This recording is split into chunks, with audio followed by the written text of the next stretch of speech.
É o seguinte, ó, você vai, é fácil, futebol é um negócio fácil, às vezes muita gente complica. Você sabe o histórico do Larionda, você sabe como é que ele apita. A posição é que ele estava em relação ao lance Ele também. não economiza cartão, nunca economizou, certo?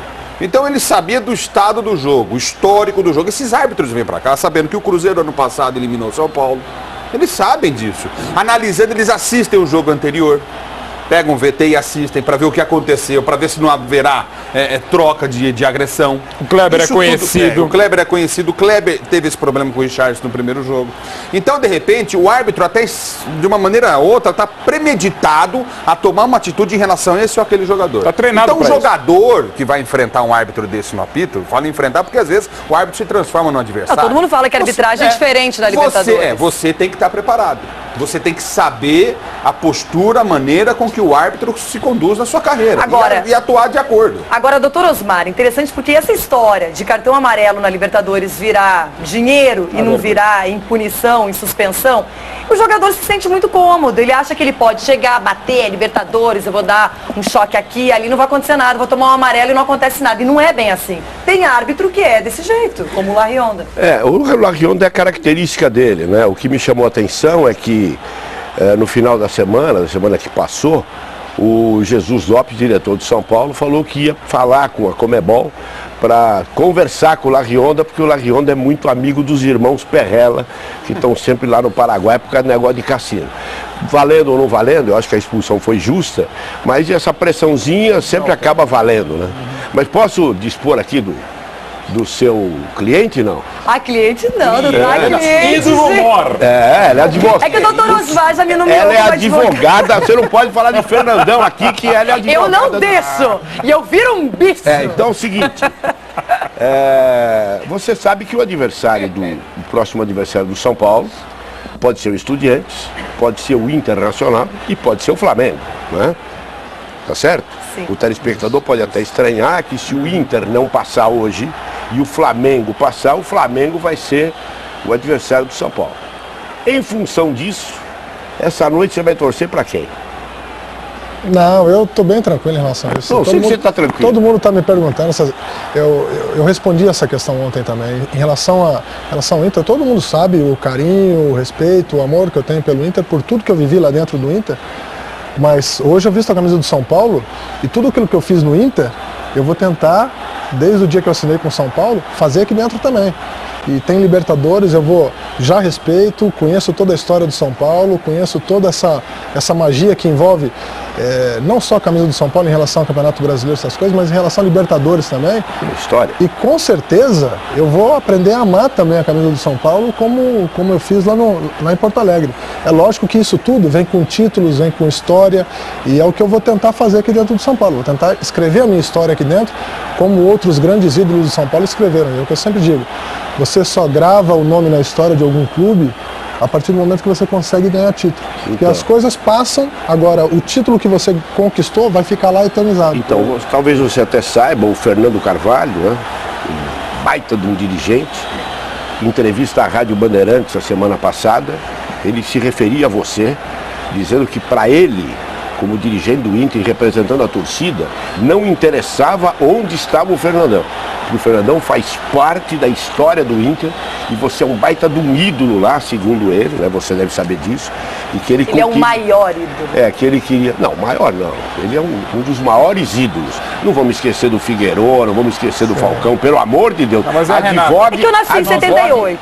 Nossa causídica colorada. Você falou que eu posso ser advogada dele em qualquer momento. Você tem que advogar dentro do código. O código tem essas restrições. Eu acho que o doutor Osmar, o Mauro Betting, as torcidas que eles têm, assumidas, Fernandão, eles devem morrer de inveja, de enxergar assim um ídolo, aquela coisa toda, e alguém falando desse jeito, como o Fernandão fala. Em relação até o Fernandão, eu tenho dito aqui que, na minha opinião, para mim o Corinthians levaria a Libertadores. Num primeiro momento, do São Paulo para ele. Não, por todo o investimento, né? Por tudo que estava acontecendo, essa necessidade, até que achar a cobrança poderia atrapalhar, como atrapalhou em algum momento, mas achava um time experiente. Com a eliminação do Corinthians, precocemente, na minha maneira de ver, pelo futebol que o Corinthians vinha apresentando, o time do São Paulo, para mim, ganhou esse favoritismo. Pela maneira como o São Paulo eliminou o Universitário do Peru. Nos pênaltis, com o Rogério errando a primeira cobrança, pegando 2 pênaltis. Não pelo futebol, né? Não pelo futebol. Não. Pela garra, Pelo raça. todo. É aquela garra que faltava ao time do São Paulo. Os problemas que tiveram com o treinador, Marcelinho Paraíba entrou, não cumprimentou técnico, aquele clima, mas acabou o jogo, o Rogério chamou um por um. E o Rogério é assim. Tem essa característica tua. E o São Paulo, sempre quando conquista um título importante, já fez isso com o Toninho Cerezo, trazendo ele para jogar aqui no Brasil, voltou ao São Paulo, São Paulo foi campeão. Então, o Zizinho, enfim, ele sempre traz um jogador que se transforma na figura emblemática do time na conquista. Ou seja, ele vem para mudar. Amoroso, Luizão. E eu queria saber de você. O que eles comentam lá dentro que mudou com a tua chegada ao São Paulo? Porque a tua chegada até então era questionada. Nós gostaríamos de ver o Fernandão do Inter. Não gostaríamos de ver o Fernandão do Goiás. Isso até eu te perguntei no link aquele dia aqui. Mas o que mudou? Porque pra mim você é um jogador fora de série. Você não é um jogador comum. É a realidade. A tua história... Claro que não. Não tem condição de conversar com você. A tua história conta isso. A tua história. Então eu queria saber o que mudou no São Paulo, o que eles comentam, o que eles falam. Porque você chegou e jogou, cara. Não, mas para quem participa ali, que está no dia a dia, é complicado. Eu acho que as pessoas que estão de fora têm a condição maior de comentar alguma coisa sobre isso. Mas em relação a mim, a primeira coisa, eu entrei no portão do São Paulo, já os seguranças que ficam ali no portão, já me cumprimentaram, já me deram boas-vindas. E é incrível como você é bem recebido dentro do São Paulo, sabe? Eu posso dizer pelo São Paulo porque eu acabei de chegar no São Paulo. E você entra e tem um cara que está cuidando do jardim, que te cumprimenta, que te dá boas-vindas. Você entra lá dentro, tem a cozinheira, tem o garçom, tem... Incrível como que eu me senti em casa logo na sexta-feira, no dia que eu fui chegar para assinar o contrato, sabe? E isso aí, é lógico que te dá uma motivação enorme para você entrar e jogar. E depois, quando você entra dentro do vestiário e é bem recebido da maneira que eu fui bem recebido, eu já conhecia o Jorge, já conhecia o Léo Lima, por ter jogado com ele, já conhecia o Rogério, por ter jogado contra, e é uma pessoa que eu aprendi a respeitar ao longo da minha carreira. Mas ele não esquece daquele gol que você fez nele. Ele já falou com você sobre isso? Pode contar. Eu disse isso, eu estava do outro lado e o pessoal me perguntou, você deve alguma coisa à torcida do São Paulo? Eu falei assim, não devo porque eu estava no Inter e estava representando 100% o Internacional. Como hoje eu estou representando 100% o São Paulo. E vou até o último segundo da minha gota de suor ali dentro de campo representar o São Paulo para conquistar título. Agora, eu acho que não é questão de ter mudado nada, eu acho que principalmente a mentalidade do grupo em relação a enfrentar um Cruzeiro numa fase tão importante da competição faz com que o título da Libertadores se torne mais próximo, sabe? Porque quando começa a Libertadores, você está na fase de grupo ainda, você tem aquela questão de classificar entre os dois, para depois pegar uma equipe não tão, com uma representação tão grande em relação à América, mas a partir do momento que você enfrenta um Cruzeiro, que era, por muitos, considerado um favorito até o título da Libertadores, você já se sente bem próximo. Agora faltam 4 jogos para você conquistar a Libertadores, faltavam 6 com o Cruzeiro.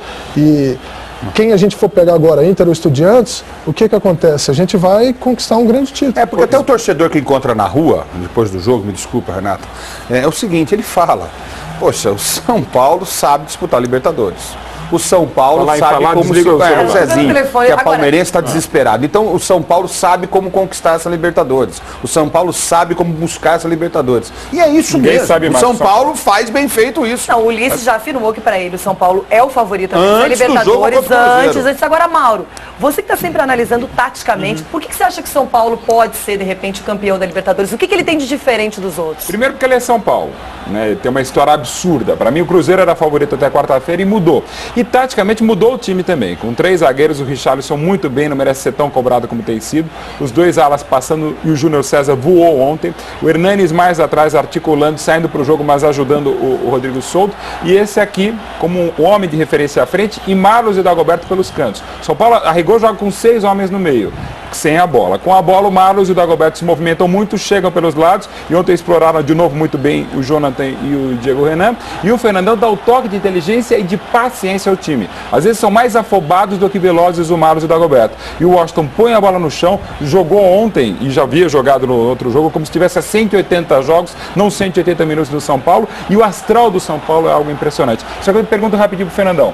Essa parada para a Copa do Mundo, não dá para saber o que vai ser depois, né? Atrapalha, né? Não, mas até certo ponto é bom também, porque a gente foca um pouco no brasileiro até a parada e depois vai ter um bom tempo para a gente trabalhar para a semifinal.